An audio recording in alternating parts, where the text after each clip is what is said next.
मेरे साथ समाजवादी पार्टी से फराज किदवई भी लखनऊ स्टूडियो में आ गए हैं। ए.के. वाजपेयी यहां स्टूडियो में आ गए हैं। वाजपेयी जी का परिचय बदल गया है। कुछ नहीं बदल गया। क्या बदल गया? बदला है परिचय? ना कुछ नहीं। पहले एलजेपीआर के प्रवक्ता थे। कमाल है, एलजेपीआर के प्रवक्ता थे। ए.के. वाजपेयी तो ए.के. वाजपेयी है। पंकज जी देखो हंस रहे हैं। अच्छा ओके, आधा परिचय बदला है।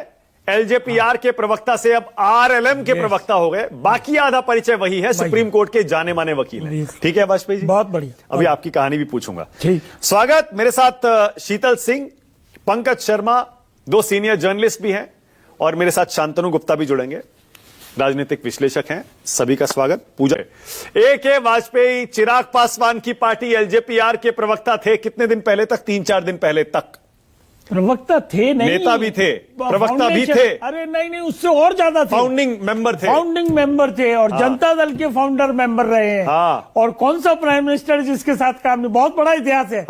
तो ये तो अब क्या हो गया वाजपेयी जी? चिराग पासवान की पार्टी आपने छोड़ दी और आपने उपेंद्र कुशवाहा की आरएलएम ज्वाइन कर ली। ठीक बात है। क्यों?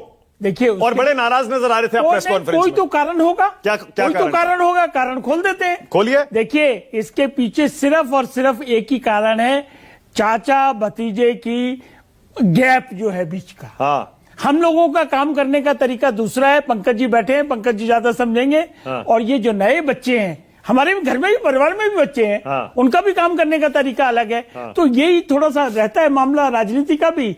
और मान सम्मान को अगर कहीं जरा सी कोशिश होगी ठोस पहुंचाने की, तो ए.के. वाजपेयी तो उस घर में जाता नहीं है। तरह के काम किए हैं। वो कह रहे हैं बीजेपी के मन में, संघ के मन में गोडसे है, इसीलिए गोडसे मुर्दाबाद नहीं बोलते बीजेपी के नेता प्रवक्ता। अरे ये इनके मन में, देखिए इनके मन में है, इसीलिए बार बार निकालते हैं। अभी कांग्रेस की प्रवक्ता निकाली, फिर ये निकाल रहे समाजवादी के। हमने तो कोई जिक्र नहीं किया, हमने तो सीधे सीधे बात किया भाई। हमने सीधे सीधे बात किया कि महात्मा गांधी जी का क्या महत्व है इस देश में। वो राष्ट्र के राष्ट्रपिता है और उनके महत्व को कोई खत्म नहीं कर सकता। जफर भाई एक सेकंड, जफर भाई बहुत अच्छा मौका है आज। जफर भाई एक सेकंड, बहुत अच्छा मौका है। कांग्रेस पार्टी और विपक्ष के नेता कहते हैं गोडसे मुर्दाबाद, गोडसे देश का पहला आतंकवादी था। जफर भाई की राय क्या है, बोल दीजिए आज। नहीं, हम मुर्दाबाद, मुर्दाबाद। हमने कभी गोडसे को नहीं गोडसे को सराहा नहीं, लेकिन यहाँ गोडसे के बारे में चर्चा नहीं, गोडसे के बारे में चर्चा नहीं हो रही है। यहाँ चर्चा हो रही है महात्मा गांधी के बारे में। अरे हम किसी को क्यों बोलेंगे भाई? आप बोलिए ना, आप बोलिए। नहीं, आप जरा बोलिए। इंदिरा गांधी मुर्दाबाद बोलिए। मैं इंदिरा गांधी मुर्दाबाद भी नहीं बोलूंगा, इसलिए नहीं बोलूंगा। किसी के बारे में मुर्दाबाद क्यों बोलूंगा? लेकिन आप इंदिरा गांधी ने देश में नहीं इंदिरा, क्या मैं कह रहा हूँ, मैं गोडसे पे जब बहस होगी तो गोडसे पे बात करेंगे। आज गांधी पे बहस हो रही तो गांधी पे बात करेंगे। पंकज शर्मा और शीतल सिंह को लाइए। पंकज शर्मा, शीतल सिंह, शांतनु को लाइए। पंकज जी क्या कह रहे हैं? मैं कह रहा हूं कि जब कहा गया कि गोडसे मुर्दाबाद बोलिए, तो जफर इस्लाम साहब कह रहे हैं कि इंदिरा गांधी मुर्दाबाद बोलिए। इसकी तुलना किससे कर रहे हैं? अरे आप सुन नहीं रहे पंकज भाई, आप सुन नहीं रहे, तो आपने इस योजना से उनका नाम क्यों हटा दिया? क्यों हटा दिया आपने इस योजना से उनका नाम? इसके पीछे कोई कारण है? आपने महात्मा गांधी नरेगा को जयराम जी कर दिया, पूरी तरह से हाथ जोड़ लिए इस योजना से। फिर देखिए, मनरेगा का जो कानून था मानक जी, उसमें यह व्यवस्था थी कि हर परिवार के एक व्यक्ति को 100 दिनों का गारंटीड रोजगार मिलेगा। नई व्यवस्था में इसको क्या किया है? इसको एलोकेशन बेस्ड स्कीम बना दिया गया है। एलोकेशन बेस्ड स्कीम, इसमें बड़ा फर्क है। पिछले कानून में व्यवस्था थी कि ग्रामीण भारत में यह योजना समान रूप से लागू होगी, यूनिवर्सल। अब क्या व्यवस्था कर दी गई है? व्यवस्था यह है कि ये योजना सिर्फ उन इलाकों में चलेगी जिनको केंद्र सरकार नोटिफाई करेगी, अधिसूचित करेगी, सिर्फ वहां चलेगा। अब कह रहे हैं 125 दिन का रोजगार दे देंगे। 125 दिन का रोजगार आप कहां से दे देंगे? 2014 में नरेंद्र भाई मोदी की सरकार आने के बाद से मनरेगा में मिलने वाले रोजगार के दिनों की संख्या लगातार कम हुई है। आपको पता है, अभी तक इस साल सिर्फ 35 दिनों का रोजगार मिला है मनरेगा में। यह स्थिति है। पिछले साल 41 लाख परिवारों को पूरे 100 दिन का रोजगार मिला था। 72 लाख परिवारों को पिछले साल। और इस साल मिला है 41 लाख परिवारों को पूरे 100 दिन का। 7.5 करोड़ परिवार इस योजना में 2020 में शामिल थे। इस साल सिर्फ 5.25 करोड़ शामिल हैं, सिर्फ 5.25 करोड़। ये स्थिति तो आपने अपनी सरकार के जमाने में मनरेगा की कर दी। अब आप कह रहे हैं 125 दिन का रोजगार दे देंगे। और जैसा कि अभी जिक्र हुआ कि बुआई कटाई के दिनों में 60 दिन रोजगार नहीं देंगे, लेकिन सचमुच यह तथ्य है कि बुआई कटाई के दिनों में जो बेटियां मजदूर हैं उनकी उपलब्धि कोई कम नहीं होती है, कोई कम नहीं होती है। आप बताइए, इस योजना पे जो खर्च है उसका 40% राज्य देंगे और नियंत्रण किसका? पूरी तरह केंद्र सरकार का।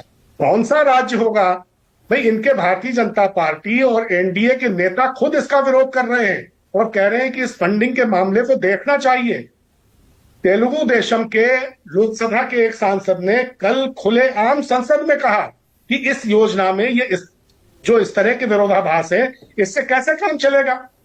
एक भावना थी मनरेगा को लागू करने के पीछे, जो कहा गया था कि हर हाथ को काम दो और काम का पूरा दाम दो। पंकज जी, सरकार का कहना है गरीबी कम हो गई है, समाप्त कर दिया। अत्यंत गरीबी कम हो गई है, इसीलिए मनरेगा में दिन कम होते जा रहे हैं। अत्यंत गरीबी कम हो गई है, तभी 80 करोड़ लोगों को आपको मुफ्त अनाज देना पड़ रहा है। अगर गरीबी कम हो गई है तो 80 करोड़ लोगों को जो आप मुफ्त अनाज दे रहे हैं, सबसे पहले उसे देना बंद करने की हिम्मत दिखाइए। आपको पता चल जाएगा कि क्या होगा। गरीबी कम हुई है कि नहीं, ये आपके सामने आ जाएगा। ये सब बेकार की बातें, खाली महात्मा गांधी का नाम हटाना है। कभी औपनिवेशिक काल के नामों को हटाने के बहाने पर नाम बदलेंगे, कभी नेहरू गांधी परिवार की चूंकि पसंद नहीं है इसलिए उनके नाम बदले जाएंगे। निर्मल भारत अभियान, और तो छोड़िए, जिनमें नाम नहीं थे उनको निर्मल भारत अभियान, स्वच्छ भारत अभियान कर दिया। गैस सिलेंडर देने की योजना थी, उज्ज्वला योजना कर दिया। योजना आयोग था, उसका नाम बदल करके नीति आयोग कर दिया। इनको बीमारी लगी हुई है नाम बदलने की। जिन नामों में महात्मा गांधी या पंडित जवाहरलाल नेहरू या इंदिरा गांधी है या राजीव गांधी है, उनको तो इनको बदलना ही है। जिनमें नहीं है उनको भी बदल दिया। एक बात मुझे बताइए, जहाज रानी मंत्रालय था, जहाज रानी मंत्रालय का नाम बदल दिया बंदरगाह, जहाज रानी और जल मार्ग मंत्रालय। मानव संसाधन मंत्रालय था, शिक्षा मंत्रालय कर दिया। राजभवन लोक भवन, राजनिवास लोक निवास, प्रधानमंत्री कार्यालय को सेवा तीर्थ। शंकराचार्य जी उसका विरोध कर रहे हैं कि आप किसी शासकीय कार्यालय को तीर्थ का दर्जा कैसे दे सकते हैं। शंकराचार्य जी ने कहा कि तीर्थ में तो जूते उतार कर जाते हैं, तीर्थ में मांसाहार नहीं होता है, तीर्थ में बैठ करके कोई असत्य नहीं बोल सकता है। क्या प्रधानमंत्री सचिवालय में लोग नंगे पैर जाएंगे? वहां प्रधानमंत्री सचिवालय में जो लोग अपना दोपहर का भोजन लाते हैं, क्या वो उसमें मांसाहार लाने पर पाबंदी लगा देंगे? ठीक है शीतल सिंह, तो इनको नाम बदलने की बीमारी है, इस बीमारी से इनको मुक्ति पानी चाहिए। ये इस तरह का जिसको कहते हैं ना चिरकुटपन, किसी सरकार को शोभा नहीं देता। किसी भी सरकार को, भारत जैसे महान देश की सरकार इस तरह के चिरकुटपन करे, ये अच्छी बात नहीं। क्या हो गया पंकज जी, कैसे शब्दों का इस्तेमाल कर रहे हैं? नहीं, चिरकुट तो बहुत ही संसदीय शब्द है। अरे नहीं सूट करता है पंकज जी। चिरकुट मतलब ओछापन। ठीक है, ओछापन। शीतल जी, ओके शीतल जी आपको क्या लग रहा है? चिरकुट का मतलब है ओछा। ओके, जी राम जी डालकर